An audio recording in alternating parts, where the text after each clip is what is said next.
Hey there, everyone. Welcome to the Activate webinar today on increasing your efficiency in Activate with the help of Alembic. Alembic Computer Services is a consulting partner that's been working with Activate for about 12 years now, I believe. And Donovan is one of the great people over there. He's been, really instrumental with a lot of our customers, helping them get Activate up and running the way they need it to be.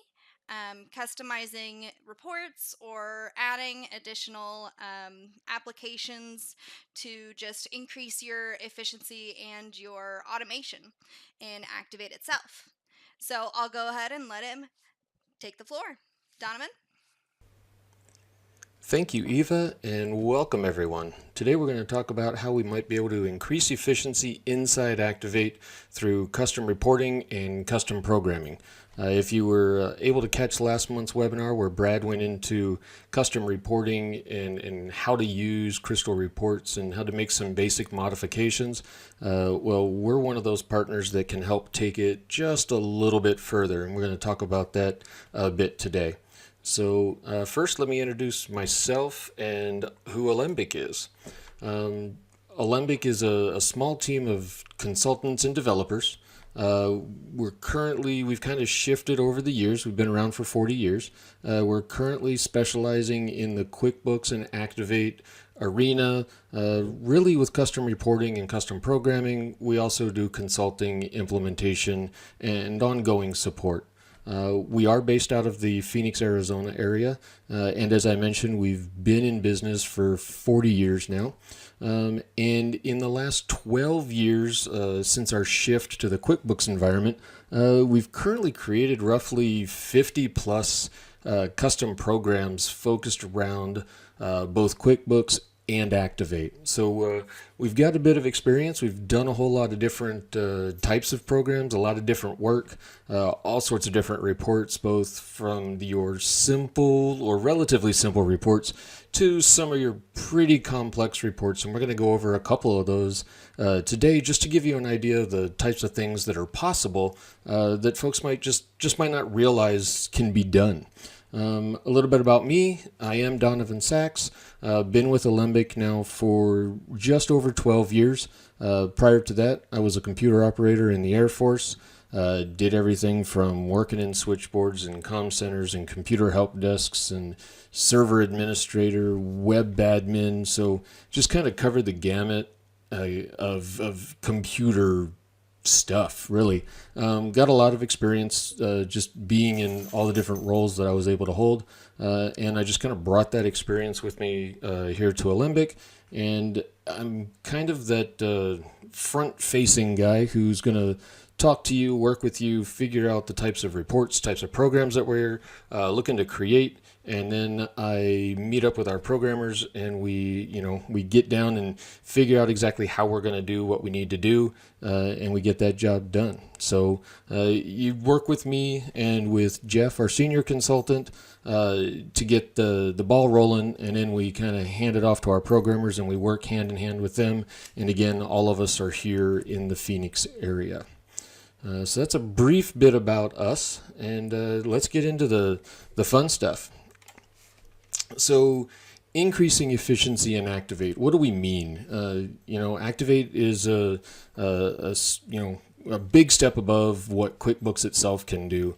QuickBooks does the basic inventory. Activate comes in and just makes that so much better.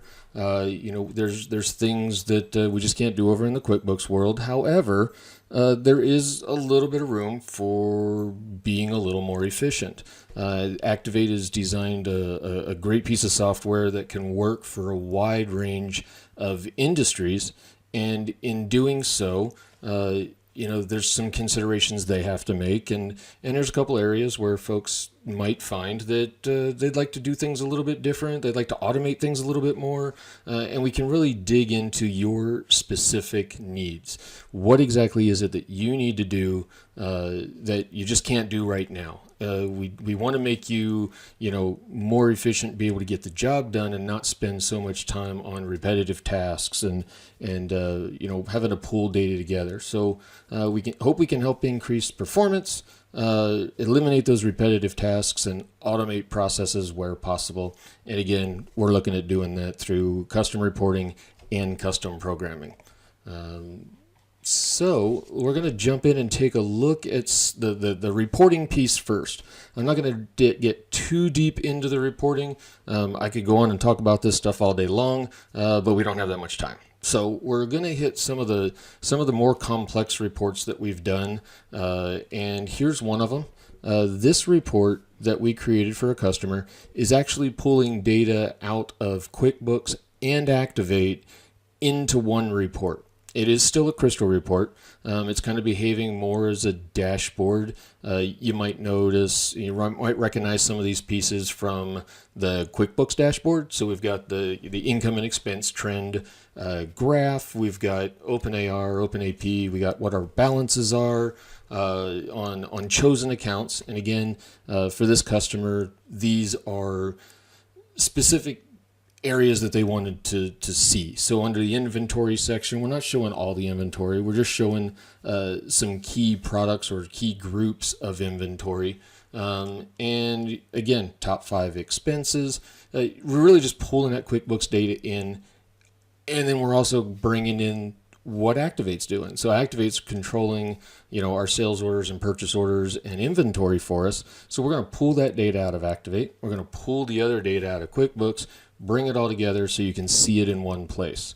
A report like this, it doesn't run outside, or it doesn't run inside of Activate. It runs outside of Activate. We're still using that Crystal Reports engine, and we actually have a viewer, kind of like the viewer that's built into Activate. We've built our own viewer, allowing you to run these reports without having to buy the Crystal Reports designer software. So you don't have to spend the roughly $500 on the software.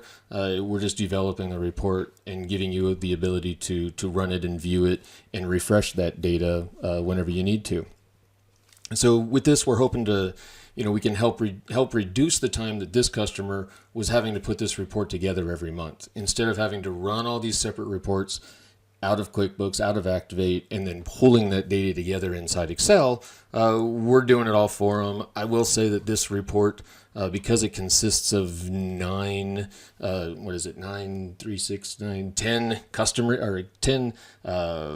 sub-reports, it takes a little while for it to run. But we really only are talking about a few minutes, which really isn't bad compared to the amount of time that it takes you to do all of these manually, bring them in, make them presentable. This way you pull up the report. Within a few minutes, you're able to print this, export it to PDF, whatever you need to do, and it's ready to present, and everybody can go over it. So again, we're looking at the section there in red is coming from Activate. The rest of it's coming from QuickBooks. I will specify, though, that this report does work with QuickBooks Enterprise only.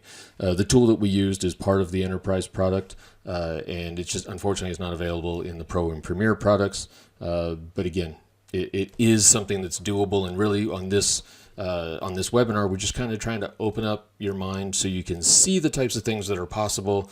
And so hopefully when you're out there doing some tasks and you realize, hey, this is kind of repetitive, or this really is taking me a lot of time, maybe we can automate this and speed it up and get us some time saving. So this is another example of another report that we created for a customer. And this one actually goes, honestly, a little bit above what the previous one did. This report, we're actually pulling from 2 separate Activate databases and 2 separate QuickBooks databases. So this customer has multiple companies. So they have 2 separate Activate databases, 2 separate QuickBooks files, but they have the need for consolidated reporting. Well, keeping, again, similar to the last report, rather than having to go over and run a report out of QuickBooks or run multiple reports out of QuickBooks, export them, log into the other QuickBooks file, export those, log into Activate, run a few reports out of there, export those, we're doing it all in one. Again, this report won't run inside of Activate, but again, we have that viewer. But just to give you an idea, looking at this one, we're getting our AR and our AP numbers out of QuickBooks. we're getting some forecasted AR and AP, or I'm sorry, just AR, based on booked orders inside Activate. That could be booked, it could be scheduled. Again, just trying to give you that idea on the types of things that are possible.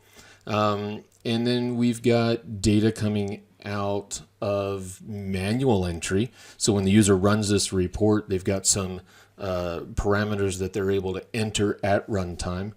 And then we go in and we do a whole lot of totaling. One of the other cool things about this one is the top portion is for that first company. Well, that first company, lends money to the second company, and that second company then pays back the first company. And all of that calculation is happening under each month based on if that second company needs to borrow, or if they have an excess and they can actually pay back the other company. So we're moving that along, and we're doing that for this 5-month period and giving them an idea of what cash flow is going to look like for both companies, again, with the ability for that second company to calculate if it needs to borrow from the first. So again, a really complex report. This wasn't a fast and easy one to put together, but with a lot of work and working with the customer, we were able to get all those formulas in place. We were able to pull data from the 4 different databases and just bring it all together. I'm not sure how many customers are out there, Activate users are out there with multiple companies that need a consolidated reporting, but this could have very easily just been a 2 database Activate report. So we could have pulled from 2 separate Activate files. And again, the previous one, it was an Activate QuickBooks. So again, the possibilities are really kind of endless to a point. And again, we want to help stop that copying and pasting and exporting and blending and stitching back together. So again, rather complex.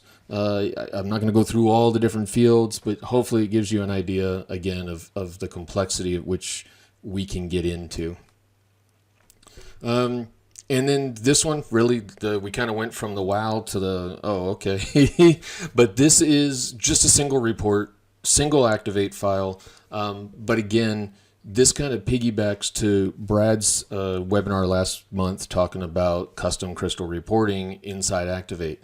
This one is just pulling from a single Activate company, but we're pulling year over year, month over month sales, and also forecast data based on future dated sales orders. So whether those are booked or scheduled, however you're using Activate, we were able to come in and give the customer a view here in the top portion of here's your sales.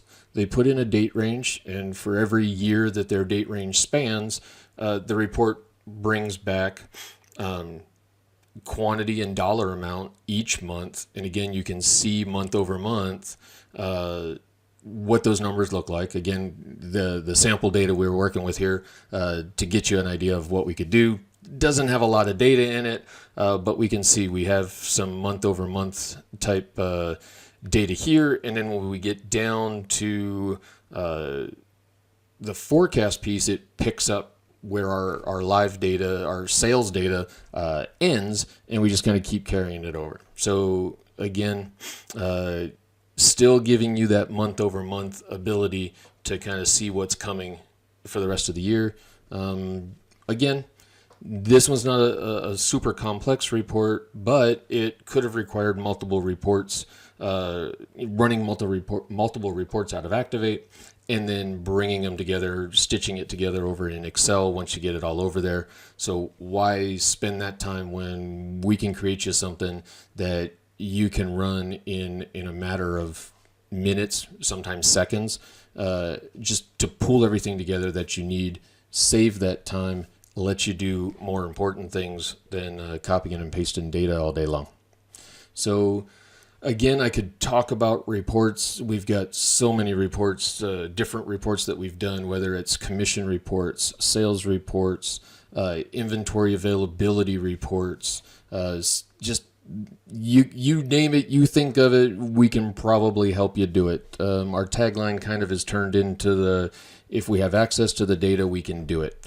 In the 12 years that we've been doing the custom reporting side with QuickBooks and Activate, I think we've had 2, maybe 3 reports that we haven't been able to create, and those have been on the QuickBooks side because QuickBooks just doesn't give us access to the data in a way that we could really effectively do the report that the customer was looking for. So 12 years, 3 reports that we can't do, not too shabby, if you ask me. So the next piece is the custom programming side. We do a lot of custom reporting, but we do have some situations where customers really need to add on, and they really want to automate another piece of Activate that Activate just doesn't automate. There's various reasons behind that, so we're here to help. We've created a number of different custom programs for folks. I'll mention a couple of those here in just a bit. And then we've got a couple programs that we've kind of made generic, or as generic as possible. One of those is our auto assign lots program. This program is going to go in and allow you to assign lot numbers automatically. We have a logic that we base that off of. If our logic for whatever reason doesn't go with the flow that you would like it to go with, we can always customize it. We've done that for a few folks. If we can, we try to build it into our generic version and make that feature available to everyone, because we don't know if the next folks are going to need that ability. But if they don't, we've tried to build it again in such a way that that's okay, that feature can be there and not be utilized, and still get the advantage of being able to assign lot numbers to orders without having to go row by row, order by order. I believe we had somebody who assigned lots to 1,000 orders in around 5 to 10 minutes max. I think it was closer to 5. So to assign lot numbers to 1,000 orders in 5 minutes with the click, literally the click of a single button, was really helpful for them. I'm sure you can imagine. So we are going to jump in to Activate here in a little bit. I'm going to show you, if you're not familiar with what it looks like to actually assign lot numbers in Activate, we'll show you what that manual process would look like, and then we'll show you how the program itself goes and does it for you. So again, it's a one-time setup process. Here's a screenshot, and again, we'll look at this in the actual live program here in a few. But we've got a few settings that we allow the users to set, and then down in the corner down here, where we have the assign lots and the exit button, that's really, when you run the program, that's all you see. We've even got the ability to run this with a Windows scheduled task.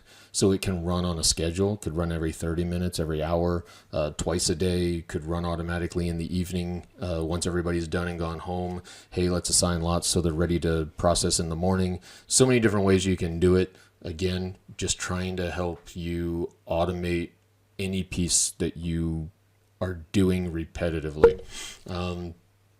Again, we'll kind of go into each one of these settings just to give you, again, some more ideas on how you might be able to use this, how you could benefit from automation. You might not do lot numbers, but I talked to somebody today who has lot number assigning issues. So, we never know when we're going to run into it.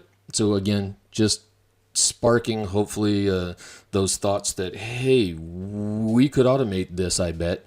And we'd be happy to talk to you about what that, hey, I bet we could automate that situation is. One of the other more recent, actually this is the most recent custom program that we created. And the program we did was specifically for adding CRV charges to orders for a customer in California. We actually had a couple customers interested in this, kind of actually within the same week, and we do have somebody that we did build it for, and they just got this up and running actually this week. So again, they're selling products that require that additional 5 to 10 cent additional charge per bottle per can on products that they sell. But with Activate, they're going to have to go in. They would have to go in and add those lines manually to each order for each item that requires that charge. So for them, again, we'll show you what this program looks like in Activate and have it.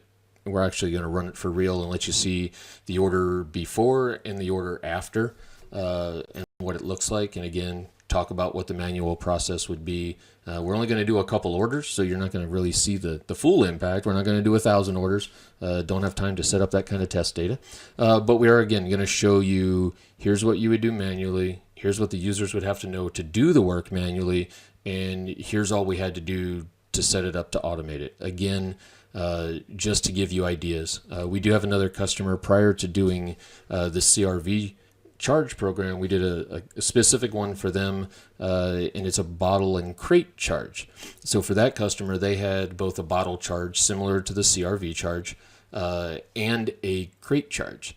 And the crate charge was even more complex than just, hey, we sold this many bottles, add a X number of cents per bottle and put that line on here. The crate charge, some of their items take up a half a crate, some take up a whole crate. And if one product is going to use half a crate and another product is going to use half a crate, well, we're doing the math and the logic to say, okay, well, you can put those into one crate and that's one crate charge. But if they have a product that only takes up a half a crate and that's all, or they end up with an odd, half a crate based on the quantities that were ordered, we're going to go in and charge a full crate. Because again, we're doing the math. They can't use a half a crate. The customer's getting the whole crate that the milk is being transported in. So instead of charging a half, the program goes in, does the math, and charges a whole crate. Just another example of users having to do that process manually. There's just room for error. Doing the math, knowing which products require the additional charge, just that alone is, sometimes difficult. If products are changing, somebody new comes in and they don't quite know your product line as well as some of the other users, there's definitely room to miss an additional charge. I didn't realize that required a crate charge, so I didn't do the math. I didn't add it. We built the software that lets them do that, again, with the push of a button. With a little bit of setup, a little bit of configuration, they're off and running. So several times throughout the day, orders that are flagged, again, we use a workflow status in Activate. Those orders that are flagged get processed, and again, using tools inside Activate, they're able to determine what orders aren't ready to be picked yet because they haven't been, or what orders aren't available to be invoiced yet because the additional charges aren't there. What orders, again, on the lot side of the house, well, we don't want to go pick them because we haven't identified which lots should be picked yet. So again, we'll kind of go over that a little bit more detail when we jump in and look at the programs for real, kind of give you that demonstration of how something like this works. Some additional examples. Well, actually, I jumped ahead, but I didn't jump ahead. I didn't add our bottle and crate charge to this one. Figured that would get talked about with the CRV program. But here, automation of one transaction based on a different transaction. Here, the example of what we did for a customer, it's another customer who had two Activate files, two QuickBooks files as well. But they had two Activate files, two separate companies, but one company sold to the other company. So imagine having to enter an order twice. It was the same personnel in some situations entering the orders, entering the information, entering the data into the two different files. And in some situations, it was two separate sets of users. But one user was already entering in the transaction into one database.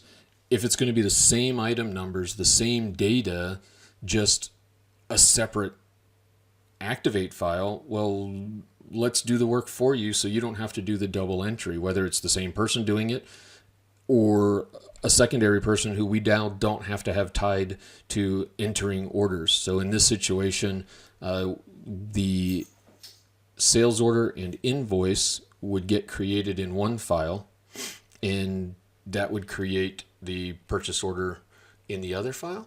One of those ways. But again, we're creating the purchase order on one side. We're creating the sales. The user's creating the one transaction. We're taking all that data, creating the second transaction. So again, automation, making it the users themselves more effective, more efficient, not having to do that double data entry. It's been quite a while, but one of the other programs we did, customer was using QuoteWorks for their quotes. So they were able to enter a quote into Activate, but QuoteWorks does a lot more than just enter the quote. You can have additional documentation and additional information there. And really, this user was wanting to get their products and pricing out of Activate where they controlled all that, because Activate does a real good job about allowing you to really get detailed in your customer pricing. I mean, down to a specific item has a specific price for a specific customer, all the way to, well, we have a list price if you don't meet any of those other special criteria. So the user was getting, importing all their data into Activate where they were going to need it for the orders anyway. So again, why double enter data over in QuoteWorks? So we worked with them to set up a view in a database so that, again, it would just feed right into QuoteWorks. So again, saving that user time and energy, and allowing them to actually just go create the quote rather than having to manually enter that data again.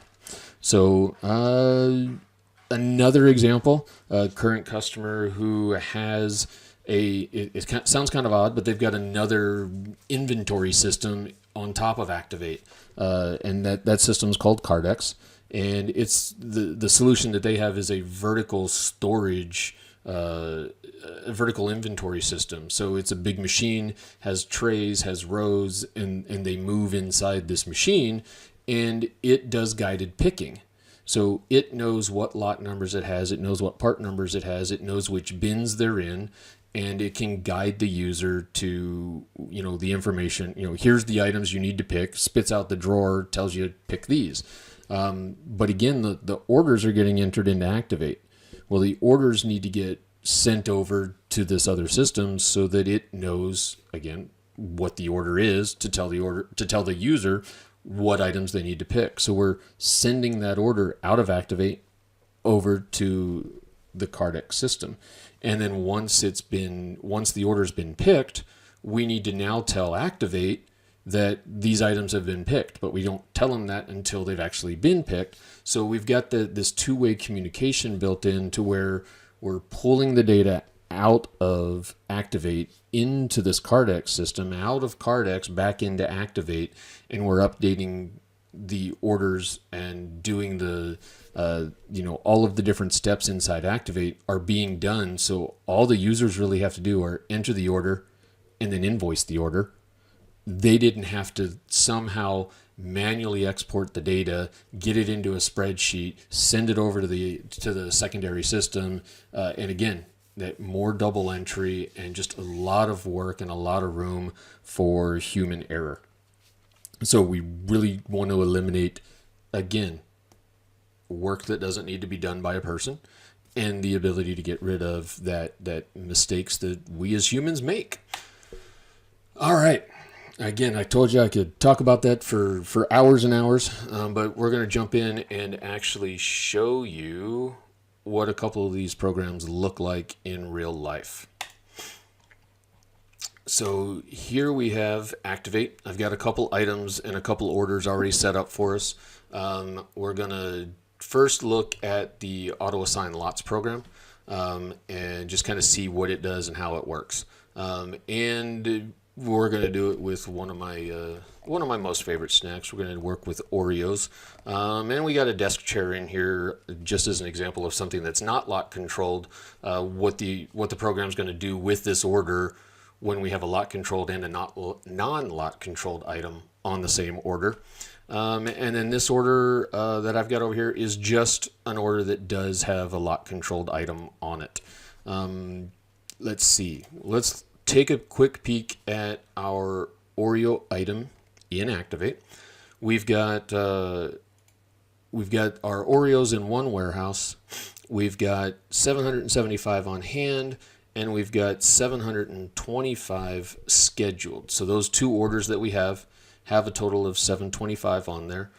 So hey, we have 50 available. We should be able to fulfill both of our orders. One of the things that the auto assign lots program does is if you use expiration dates, it's going to check and make sure that your lot hasn't expired, and if it has, it's not going to use it. So in this situation, we have 3 lot numbers, but one of them is actually expired. So it's kind of hard to see the date there. It chopped it off. So 200 of our 775 have expired. So we're going to have 50 extra. So looking at this, I know I'm going to be short on one of my orders. I do actually have the whole amount scheduled, and I want to show you kind of how this jumps in and handles it. So again, we do work with workflow status inside Activate. So on these two orders right now, we have not ready to pick. Where the users just got them entered. We don't want them to pick. We want to make sure that the lot numbers get assigned before they go out to pick them. You could set up your default workflow status for whatever status it is that you're going to have the auto assign lots program look for. But here I just wanted to be able to jump in and show you we're going to look for a workflow status of assign lots. And I'm going to show you what that looks like again over in the auto assign lots program. But I want to get this guy up and ready. So we have 2 orders, both have Oreos. One has a desk chair, ready to have lot numbers assigned. And we're going to launch our auto assign lots. We are updating this a little bit. You'll notice there's a slight difference between this one and our CRV program, where auto assign lots has been around a little while. We're trying to kind of get it back up to where some of our current programs are. We've done things a little bit differently, but we do utilize the Activate's what they call their ActINI file. So the file that has a list of all your companies. So for those of you that only have a model company and a live company, you could actually use this in the model environment and in the live environment. So if you need to do some testing, you're able to do that. We do have a couple settings. They're generic. We have we mark the last modified date inside the order, and we do that with a user. We typically will use ACS. We let the user here control it. But this way, if we look in the database and see that it was last modified by ACS, we know that that was last modified by us. The program at least touched that order, and that it wasn't a user that last touched it. So it kind of helps us on the troubleshooting side. But the important settings are what is the workflow status that we're going to look for to say, I'm going to assign lots to these orders. They're ready. The users have told us, let's assign lots. What are we going to change the workflow status to when we've successfully assigned lot numbers? And then the third one is, well, what happens if we partially assign lots? I don't want a user to go out thinking, hey, all my lot numbers have been assigned if they haven't. And in our situation, we know we don't have enough Oreos that have current good lot numbers to fulfill both of our orders. So the couple other features for various users that have purchase the auto assign lots is, well, I don't want it to look at all my warehouses. So can I have a way of excluding certain warehouses? Maybe you've got a quarantine or a QA warehouse. We don't want it to look at those warehouses. So we don't look at orders that have a warehouse identified in this list. Number of days before a lot expires. If you're in the business where you've got travel time for a product, and we know that this lot is going to expire in 3 days, but we need it to not expire in 7 days, then even though it hasn't reached its expiration date, we can put a 7 here, and it's going to add 7 days to the expiration date to make sure that it's not going to expire within that window. Again, we can also allow expired lots. We had a customer who had a very legitimate reason. They kind of used the lots a little bit differently than the standard. So we built that function in there for them. And again, finally, we have a minimum lot quantity. So in this situation, if I don't have X number of quantity available, don't assign it. So if I don't have 50 available, don't assign them. At some point, we'll go through manually and assign some of these, use them up, whatever we need to do. But again, a special criteria for a special situation, we've built it in and it's available in the program. This one, we do have the ability to change the database. So here, we've got a long list of databases that we have set up in our ACT-INI files, and then we have the database password. So if I was running this on a daily basis, all my settings are already set up. My order entry folks are going to enter the orders. They're going to put them in with assign lots as their workflow status, and then either it's going to run automated, or I'm going to have one user who's responsible for pushing this button at certain points in the day, and they push the button. So it's going to pop up and it's going to tell us that we're processing the orders, and it tells us here we don't want to see this pop up, but this is helpful, and as you're using it, you begin to understand, oh, I got an error, what happened? This is telling me that I wasn't able to assign full lot quantities to all of my orders, and I'll show you what that log looks like here in just a second. But both those are now assigned. And I realize I didn't show you what assigning them manually would look like, so we'll do that here in just 1 second. But I can come in and now I see my lot. I refreshed my order and my lots on this one were partially assigned. So I was looking for 425, but if I go and I look at my lots, I only assigned 275, and it was my lot number 3. And if I come over and look at my other order and I refresh it, this one has my lots were assigned, which tells me I was able to fully assign my lot numbers. My Oreos and my chair. My Oreos, I assigned 75 of lot 2, and I rolled over to lot 3 and grabbed 225 out of that lot. Notice we didn't use any of lot 1 because those 200 were expired. And then my chair isn't lot controlled, not serial controlled, so it didn't do anything with that one. So this order is good to go. The users would know, hey, lots have been assigned. We're ready to go actually pick these guys. And you could use your alerts window. I've got some folks who come in and use the alerts. They'll say, show me where my workflow status is, lots assigned, and here's all my orders that have lots assigned. I can go work with them. If I look and I see which one has lots partially assigned, which I think I just went right past it. Lots partially assigned. Here's my one order that my lots are partially assigned. I know I've got an issue with this. I need to go address it. Here we can look at the log for the auto assign lots program. So when that error message popped up, or not really an error message, but when the message popped up and told me we had some issues when assigning, I can come in and look at the log and get a very detailed piece of info that I can see that this order had 425 scheduled, but we were only able to assign 275 to that order, so there were no remaining lots available, so this one got partially assigned. So again, between the logs and the business alerts and just looking at the order, we know we can gather what has happened. We didn't have enough, we did have enough, and again, we've automated that process. If the users needed to do this manually, they would have, we'll come in real quick and we'll remove these. So if we delete the lot from there, not like that. So if we delete the lot, so if the user needed to assign this lot manually, they'd have to open each order, they'd have to click the edit button.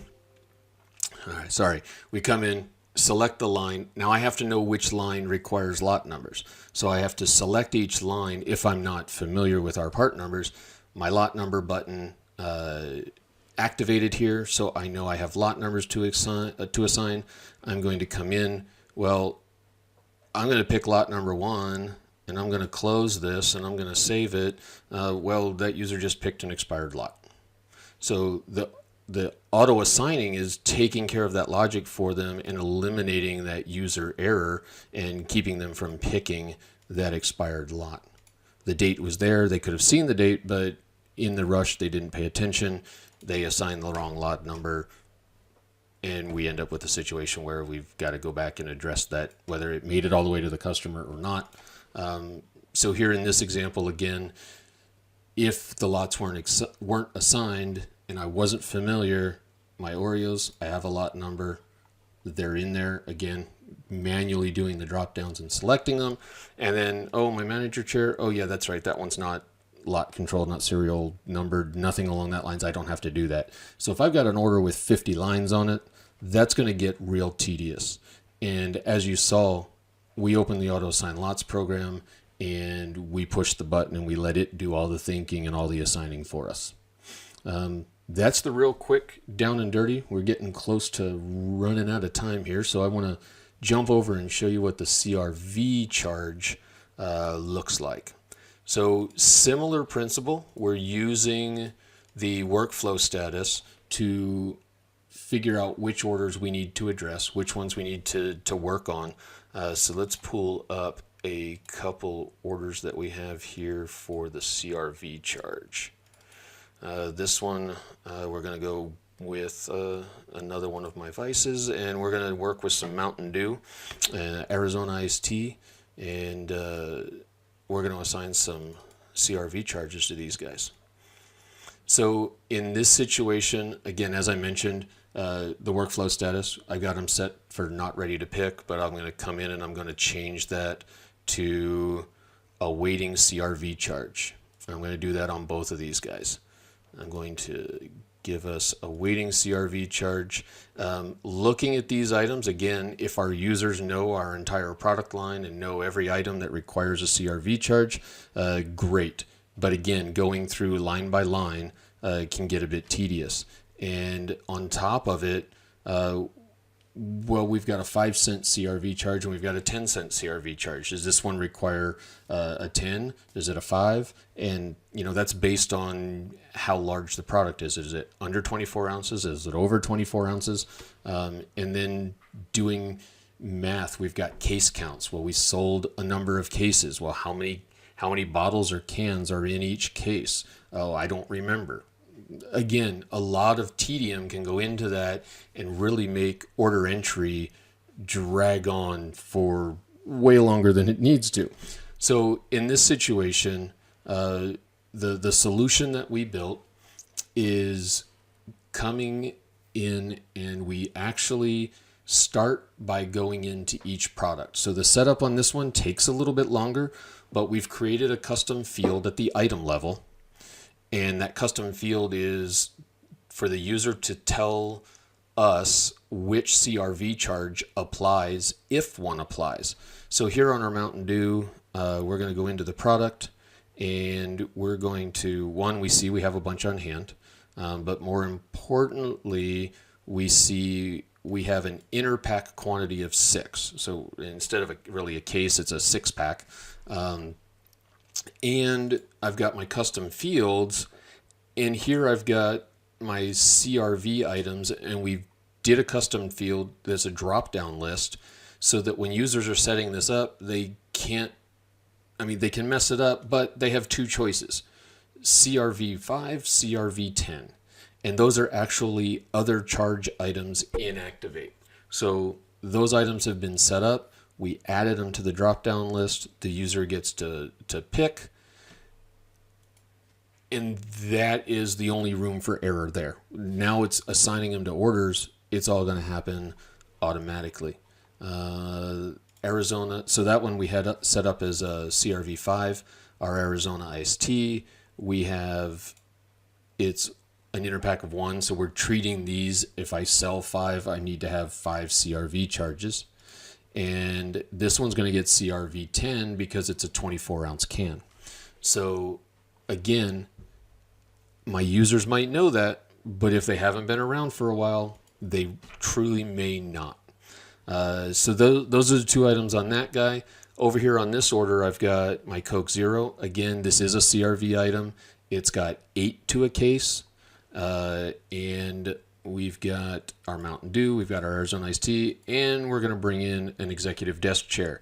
This one does not require a CRV. It's a chair. It's not a drink. It's not a beverage. We don't need it.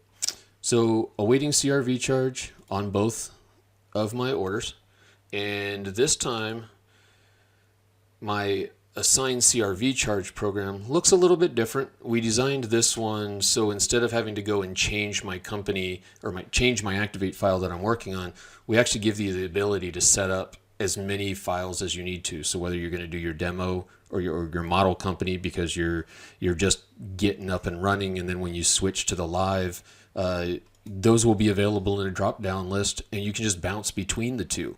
As long as they're set up properly, it's gonna work for both.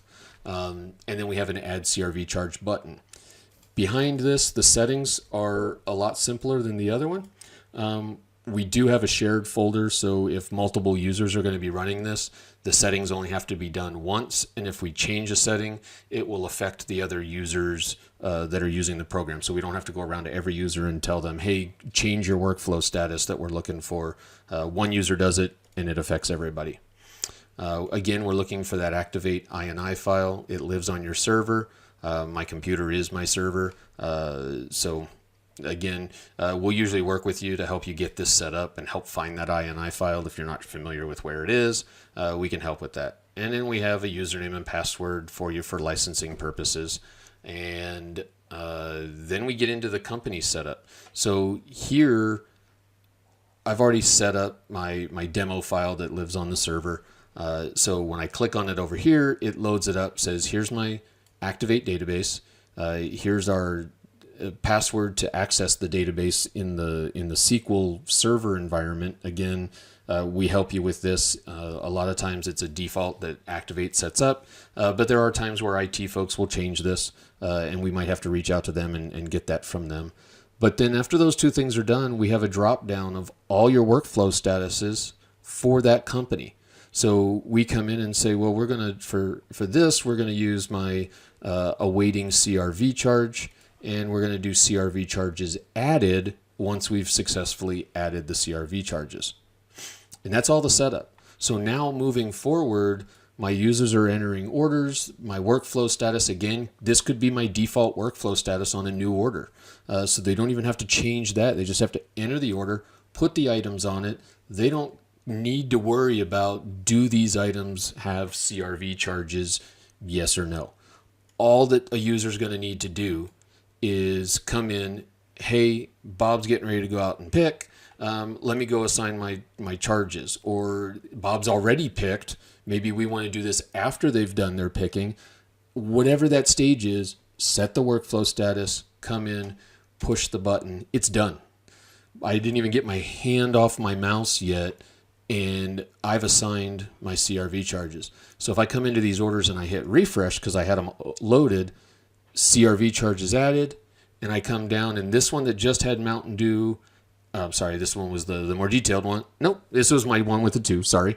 Here I have my Diet Mountain Dew, and I have my Arizona iced tea, but now I've inserted CRV05, which is set up as a $5 charge, and it looked at the Mountain Dew, it said you have an interpack quantity of 6, we're selling 10 cases, so that's 60 bottles. I need to add 65-cent CRV charges, so I'm going to add $3 to this order. And then on the Arizona iced tea, we set up a interpack quantity of 1. So there's 20 cans. I need 20 CRV charges, but these are 10 cents a piece. I'm going to add $2 to the order. And then my order total gets updated and my users move on. Same thing over here on this guy.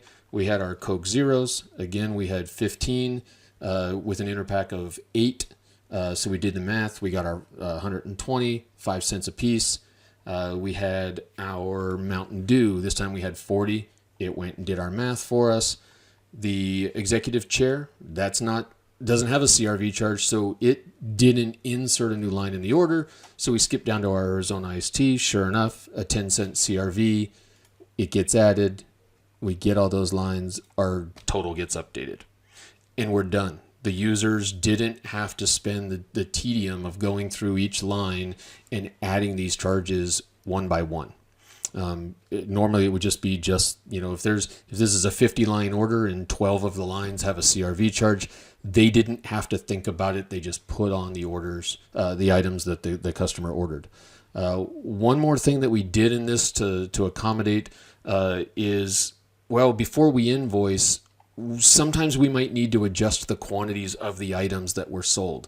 So we need to reduce that. So if I come in and I edit this and I say, the customer didn't take all 15, they only took 10. So before we generate the invoice, we want to update the CRV charge. I really don't want to have to go delete all of the CRV charges. I just want to update the lines that apply. So if I change my Coke to 10 and I save it, it's ready to go. I have to remember the only other thing I have to do is change my workflow status. So I'm going to come in and I am going to change it to awaiting CRV charges. And again, this is going to tell the system, come back and look at this order again. So we were at 12. We had we were at 15 with 120 on my CRV. I'm going to come back in. I'm going to push the button. It's done. I hit refresh. CRV charges added. And now I'm not 120 anymore. I'm now 80 because I have an interpack quantity of 8. I have 10 cases. My total went to $4. My total got updated and they're done. So if there were 2, 3, 4 items, again, they don't have to go through and delete the previous ones. They just change it, reset the workflow status, run the program, and they are finished. Whew. Again, I could go on and we could talk for Lord knows how much longer, but I hope that this has given you an idea on what you can do with reporting and custom programming added to what solution the folks over at Alterity have given us with Activate. It does so much for so many companies, but there are those times you need it to do a little bit extra. If you need to reach out, first, I want to thank you for listening to me ramble and talk about how we can get a little more efficient in the Activate world. But if you do have more questions and want to reach out to us, here is my email address and our website for Alembic. We do out there at our site have some of our other reports listed. We've got quite a few, and I haven't gotten as much detail out there as I would like, but hopefully there's some report titles that give you an idea on the types of things that we've created for other folks and how we might be able to help you. So I want to thank everybody for joining us today, and again, reach out, let us know if we can help make you more efficient and get more done. Thank you so much, Donovan, for giving us that great presentation. I hope you guys learned about a little bit more options that you can add on to Activate, and have a great rest of your day. Thank you very much and have a great day.